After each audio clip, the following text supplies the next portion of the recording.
이 사람의 뇌 구조는 뭐와 같으냐면 시장 바구니와 같아요.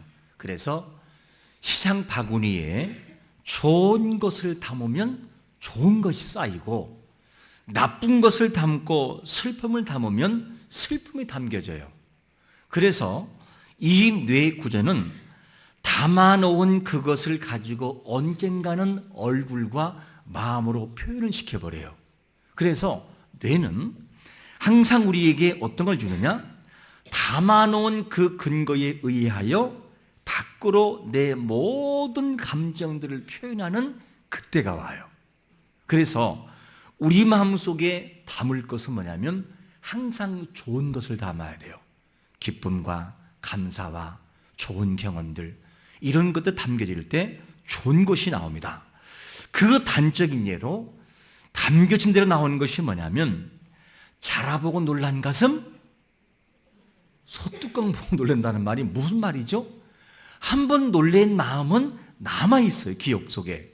그래서 그와 비슷한 것을 보게 되면 마음이 놀라가지고 두근거리는 거죠. 그런 예가 하나의 단적인 예일 거예요. 그리고 사람이 이 마음 속에 담겨지게 되는데, 사람이 슬픔을 당하거나 괴로움을 당하거나 억울한 일을 당하면 쉽게 지워지지가 않아요. 그것이 고스란히 남아 있습니다. 특별히 억울한 누명을 썼을 때에 사람은 더 힘들어져요. 저는 이 억울하다라는 이 감정에 대한 부분을, 단어를 타이핑을 하다가 어떤 것이 딱 떠오르냐면 3년 전의 것이 떠오르더라고요. 참 사람이 오래도록 기억하지요. 그 3년 전에 억울하고 속상한 것이 뭐였냐면, 제가 외국을 나갈 때 비행기를 타고 있을 때, 저는 비행기를 타면 불편한 것이 하나가 있어요. 뭐냐? 너무나 좌석이 좁다 보니까 제 하체가 굉장히 길어요. 같은 키인데도 하체가 길어가지고 커 보여요. 하체가 길다는 것은 뭐냐? 다리가 길다는 얘기예요. 그러니까 이렇게 앉으면 앞사람의 비행기 의자 뒷부분하고 내 다리가 거의 1cm 정도만 차이 나지 나머지는 달 정도가 돼버리는 거죠. 자세가 조금 구부정하면 다 버려요. 그러다 보니까 10시간씩 가려고 하면 얼마나 힘들겠어요, 이게. 그래서 다리를 이렇게 움직이다가 앞사람의 의자를 툭툭툭 쳐버려요. 길으니까. 그런데 나도 모르는 사이에 쳤는데 갑자기 아랍권 여자가, 눈이 이만한 여자가 막 뭐라고 하는 거예요. 왜 말로 하지 자꾸 치냐고. 아니, 영어로 들었다는 얘기가 아니라 표정을 보니까 딱 그 얘기예요. 그래가지고 제가 너무 어려서 너는 그게 아니다. 그래도 막 뭐라고 하는 거예요. 대화가 돼야죠. 그래서 특히 외국 여성들은 폭발한 감정을 쉽게 가라앉히잖아요. 그래서 가만히 있다가 뒤늦게 얘기를 해야죠. 그래서 제가 승무원을 불렀어요. 불러서, 봐라, 내가 다리가 길다. 길어서 이렇게 타고 있는데 이거를 움직이다가 툭툭 쳤는 이분이 오해하기를 내가 기분 나쁘게 쳤다라고 생각을 한다. 좀 얘기 좀 해줘라. 그리고 막 얘기하더라고요. 그러더니만 미안했던지 아무 말 안 하고 가만히 있더라고요. 쏘리라고 하든지 미안하다고 하든지 아무 말이 없어요. 여자의 근성인지 모르겠으나 하여튼 그렇게 해서 제가 지나갔어요. 그래가지고 마음속에 내가 그걸 가지고 지금까지도 생각하니까 억울한 감정들은 고스란히 남아있다. 이게 뇌구조예요. 참 이게 사람의 마음인데, 그런데 그보다 더 억울한 일이 뭐냐? 장애를 겪고 있는 사람에게 짓밟을 때, 무시할 때, 자기 한계가 그거밖에 안 되는데 한계를 모르고 짓밟힘을 당할 때는요, 사람이 울분이 올라와요. 그런데 오늘 본문에 보니까 누가 나오느냐? 가나안 여인이라고 하는 이 여인이 나오는데, 가나안 여인의 딸이 뭐가 들리느냐? 귀신 들려버린 거예요. 귀신 들려가지고 어떻게 해볼 수가 없어요. 그래가지고 너무나 이 아픔을 당하고 있는데 이 여인이 이것 때문에 너무나 서름을 당하는 거예요. 여러분, 어머니가 자기 딸이 귀신 들린 걸 바라보고 안 해봤겠어요? 영원한 사람 안 찾아봤겠습니까? 찾아갔겠지요. 아무리 해보아도 안 되니까 이제는 그 여인은 뭐냐? 슬픔밖에 없었어요. 그런데 어느 날 귀신 들린 이 딸을 가진 어머니가 들리는 소식이 뭐냐? 돌아가시던 이방 지역에 누가 오시느냐? 예수님이 온다는 소식이 들리는 거예요. 그래서 너무 감사해서 이 여인이 예수님께 찾아갔어요. 너무너무 간곡한 마음을 가지고 이 예수님에게 예수님은 이렇게 부탁합니다. 마태복음 15장 22절 시작. 가난 여자 하나가 그 지경에서 나와서 소리질러 이르되 주 다윗의 자손이여 나를 불쌍히 여기소서 내 딸이 흉악하게 귀신 들렸나이다 하되 자기의 아픔을 놓고 다 예수님께 내려놓았어요. 예수님, 내 딸이 보통 귀신 들린 것이 아니라 흉악한 귀신 들렸습니다. 보통 문제가 아니라고 이러면서 예수님에게 큰일이 부탁했죠. 이 정도가 되면 성경의 여러 가지 주제를 볼 때는 한 번에 응답을 하셔야 돼요. 그런데 이상하게 그날따라 예수님이 어떤 태도를 취하느냐? 이런 태도를 취하는 거예요. 23절 읽어보겠습니다. 시작. 예수는 한 말씀도 대답하지 아니하시니 제자들이 와서 청하여 말하되 그 여자가 우리 뒤에서 소리를 지르우니 그를 보내소서. 너무 애절하게 부탁하는 여인의 소리를 주님께서 안 들은 것처럼 표현해 버리죠. 이것을 보고 너무너무 민망했던 사람들이 뭐냐? 주님, 뒤에 보세요. 저렇게 소리 지르잖아요. 좀 어떻게 해결해서 보내시면 좋겠어요 라고 하면서 예수님에게 알려줘 버려요. 그냥 그렇게 하기를 바란다고. 왜냐? 사람은 양심이라는 게 있잖아요. 그렇게 됐는데, 그런데 예수님이 끄덕도 하지 않아요. 여인의 간절함을 주님께서는 못 들은 척하고 거절당한 이유가 뭐냐? 이 이유가 24절에서는 이렇게 대답합니다. 24절 시작. 예수께서 대답하여 이르시되 나는 이스라엘 집에 잃어버린 양 외에는 다른 데로 보내심을 받지 아니하노라 하시니. 이유가 뭐냐?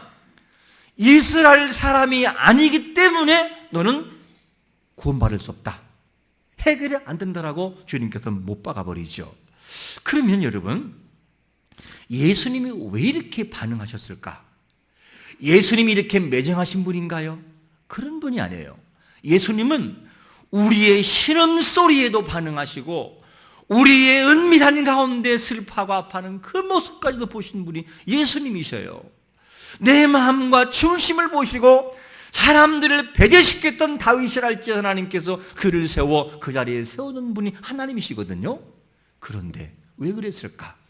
왜 예수님은 여기서 이렇게 해야만 됐을까? 왜 이스라엘 사람이 아니라고 이 여인의 소리를 듣지 않는 것일까? 이게 예수님의 반응이었어요. 그러면 예수님의 본심이 이런 분이냐? 하나님이 이런 분일까? 아니라는 거예요.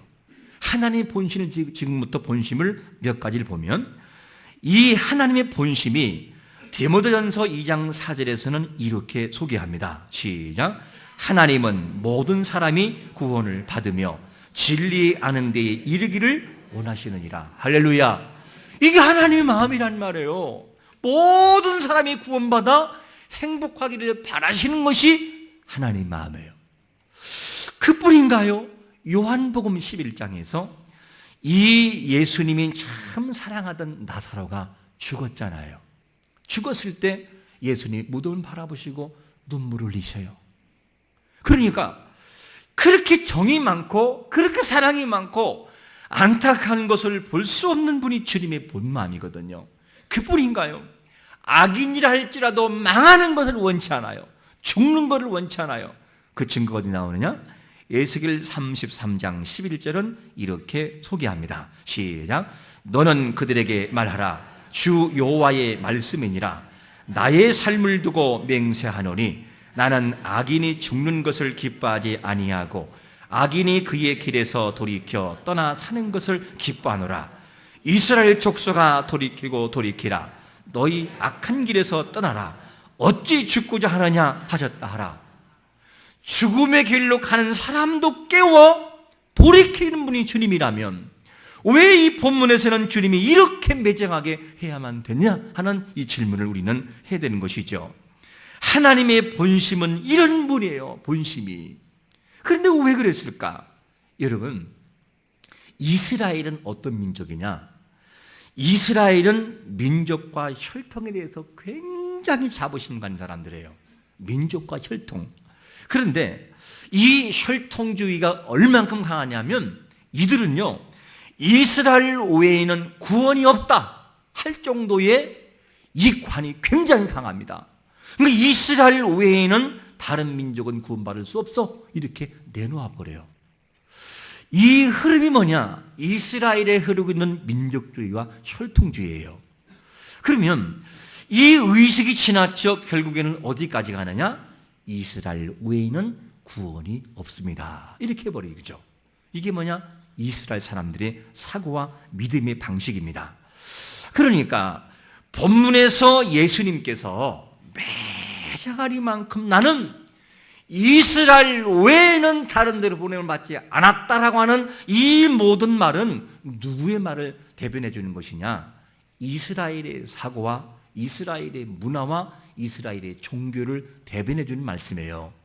그러니까 예수님의 본심 뭐냐? 모든 사람을 구원받기를 바라시죠. 그런데 이스라엘 백성들의 사고는 뭐냐면 아니라는 거예요.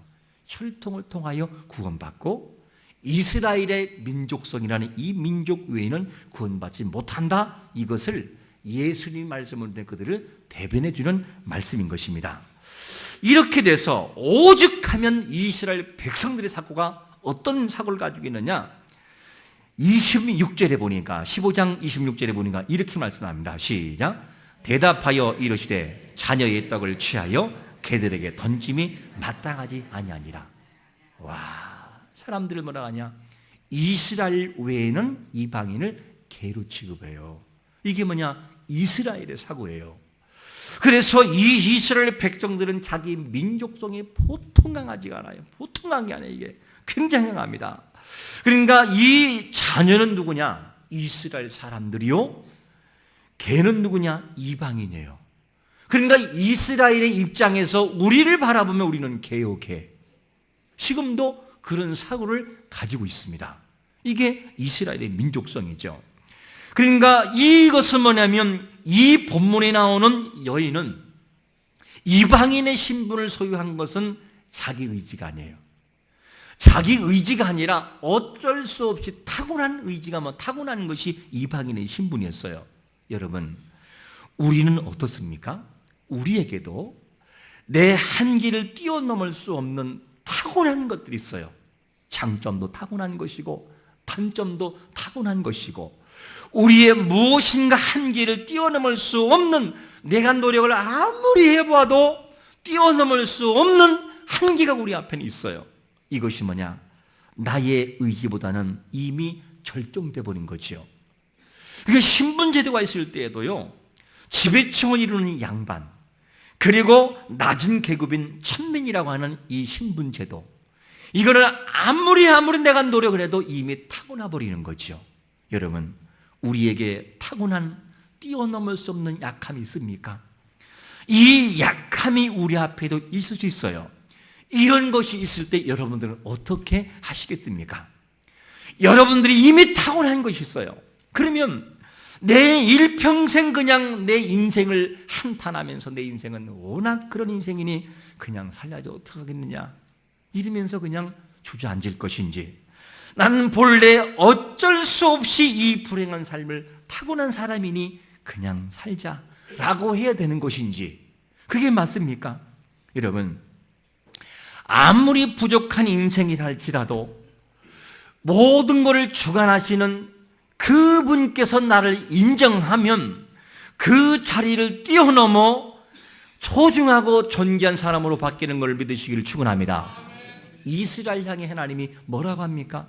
지렁이 같은 인생을 향해서 이런 표현을 하고 있어요. 이사야 41장 14절은 이렇게 말씀합니다. 시작. 버러지 같은 너 야곱아, 너 사람들아 두려워하지 말라. 나 여호와가 말하노니 내가 너를 도울 것이라. 내 구속자는 이스라엘의 거룩한 이인이라. 할렐루야.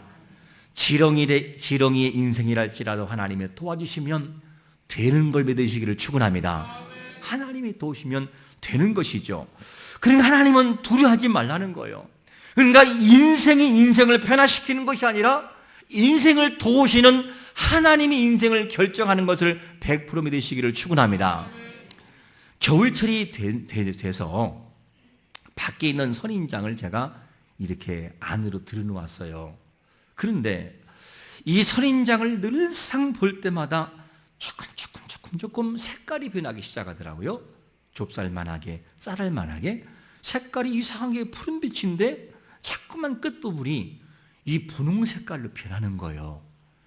그리고 이상하다 보면 뒤늦게 보니까 이 쌀알만큼의 크기에서 나중에는 꽃을 확 피우더라고요. 그 제가 저걸 사진으로 핸드폰으로 찍어서 담아봤어요. 앞에 있는 사진이 바로 그 꽃이에요. 선인장. 그래서 제가 그걸 보면서 문득 묵상 잠기면서 이런 생각이 났어요. 그래서 제가 아내에게 이런 말을 했어요. 여보, 꽃이 꽃을 피우는 것이 아니라 환경이 꽃을 피워. 그러니까 어떻게 멋있는 말을 하세요? 아니, 꽃을 보니까 생각나더라고요. 느끼는 것이 뭐냐? 꽃이 꽃을 피우는 것이 아니라 환경이 꽃을 피우더라고요. 온도가 맞으니까 피어나더라고요. 제가 이걸 보면서 느낀 것이 뭐냐면, 이거다. 주일학교도 환경을 만들어줘야 된다. 어른도 마찬가지다. 교회도 환경을 잘 만들어주면 꽃이 피더라. 여러분, 우리의 인생, 우리가 인생 스스로 결정하는 것이 아니라 모든 인생을 지배하시고 이끌어주시고 되게 하시는 그분께서 인생을 피우시는 것을 믿으시기를 축원합니다. 그래서 하나님이 하시면 돼요. 아무리 한계인 인생도 하나님이 하시면 되는 것입니다. 이것이 인생이라는 거죠. 그러므로 여러분, 내 인생은 원래부터 이러라는 그런 말을 하지 말고 내 인생 그것이 맞으나 하나님 나를 이끌어 가시면 된다라고 하는 확신 가지고 주 앞에 나오기를 축원합니다. 하나님 붙드시면 되더라는 거예요. 이게 중요하지요. 그러면 사람을 외면하는 것이 하나님의 본심이 아니고 그것이 아버지의 마음이 아니라면 왜 이렇게 오늘도 본문 속에서 여인이 무시당하는 사건을 등장시킬까? 왜 이것을 등장시킬까? 그 해답은 바로 15장 28절에서 이렇게 답을 주고 있습니다. 시작. 이에 예수께서 대답하여 이르시되 여자여 내 믿음이 크도다. 내 소원대로 되리라 하시니 그때로부터 그의 딸이 나으니라. 할렐루야. 하나님이 정말 말씀하고 싶은 게 뭐냐? 내 믿음이 크도다. 이것을 여인을 통하여 모든 무리에게 가르쳐주고 싶었던 거지요. 믿음이 얼마나 중요한지. 그러니까 침묵하셨던 이 예수님이 여자여 내 믿음이 크도다 라는 것을 사람들에게 알려버려요. 그러니까 하나님이 원하시는 것은 뭐냐면 너의 한계가 있느냐, 너희는 한계 상황 때문에 좌절하고 아파하고 안 된다고 생각하느냐? 아니, 그것이 문제가 아니라 너의 믿음을 키우는 것이 우선이다. 너의 믿음을 키워라. 내가 너의 믿음을 통해서 일하겠다고 하시는 하나님의 음성을 들으시기를 축원합니다. 그거를 말씀하고 싶은 거예요. 그러니까 모든 그 주위에 있는 무리들은 생각하는 거죠. 내가 이스라엘 백성이 아니어도 유대인이 아니어도 이방인의 신분이라고 하는 이 모든 상황이 있어도 한계 있어도 내가 믿음을 가지고 나가면 저분 나에게 응답하시는 거구나. 이 사실을 배우게 하는 거죠. 보아라, 유대인만이 이스라엘 백성만이 구원받는 것이 아니라 너 이방인 너희에게도 믿음을 가지고 나오면 내가 너희를 구원할 것이다. 이 사실을 한 사람을 통해서 무리로 착 퍼지게 만드는 것이 뭐냐면 주님의 마음이었던 것입니다.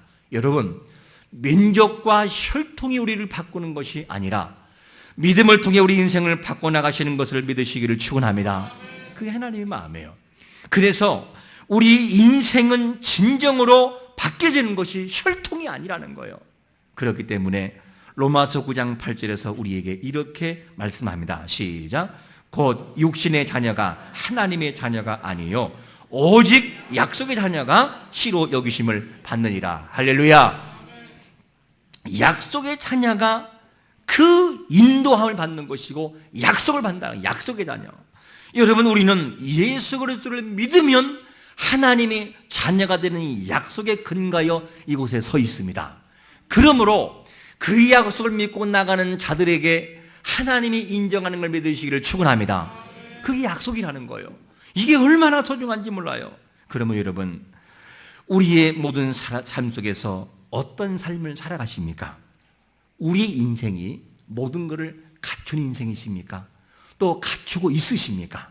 아니면 오늘 본문에 등장하는 가나안 여인, 태어날 때부터 이방인이었어요. 그의 한계는 계속해서 부닥칠 거예요. 그의 스스로의 노력으로는 이방인의 신분을 지울 수가 없어요. 이런 한계에 놓여 있습니까? 가나안 여인은 일반 상식으로 뛰어넘을 수 없었어요. 무엇을? 이방인이라는 신분을. 하지만 그가 뛰어넘는 것은 뭐냐면, 그럼에도 불구하고 이방인이었으나 주님을 바라보는 믿음을 가지고 포기하지 않고 주님만 바라보는 나가는 믿음이 있을 때에 환경을 뛰어넘어 모든 좌절과 아픔과 고통을 뛰어넘어 주 앞에 응답하는 걸 믿으시기를 축원합니다. 그것을 보시면 칭찬하세요. 네 믿음이 크도다. 칭찬이 나와요. 여러분, 오늘 본문을 통해 우리에게 주님이 이렇게 말씀하지 않겠습니까? 너의 인생이 불행하다고 생각하느냐? 너의 인생은 늘상 태어날 때부터 그랬다라고 묶어놓는 것은 없느냐? 내 인생은 더 이상은 안 돼. 내 인생은 여기에 끝나버렸어. 어떻게 해볼 수가 없어. 라고 묶어놓는 한계가 있느냐? 그렇다면 오늘 가나안 여인을 보아라. 이 인생이 이방인이었으나 한계에 묶여 있으나 그가 믿음을 통해서 나 앞에 나오지 않느냐? 이방인의 신분이었으나 그가 구원받지 않느냐? 너는 너의 한계를 바라볼 때 그렇게 정리하면 좋겠구나. 너의 한계 나 앞에 나와서 해결하라. 내가 해결해 줄게. 이 마음을 지금 주님께서 우리에게 던지고 있는 것입니다. 여러분, 가나안 여인의 믿음을 보시고 한계를 뛰어넘게 하신 하나님은 오늘도 우리의 한계를 뛰어넘어 행복을 만지고 느끼고 경험하도록 도우시는 것을 믿으시기를 축원합니다. 우리 힘으로 해결할 수 없는 힘이 있다 할지라도 예수 그리스도를 믿음으로 환경을 뛰어넘어 우리 한계에 넘어 있는 행복의 그 은혜를 우리의 삶 속에서 경험하기를 예수 그리스도의 이름으로 축원합니다. 아멘.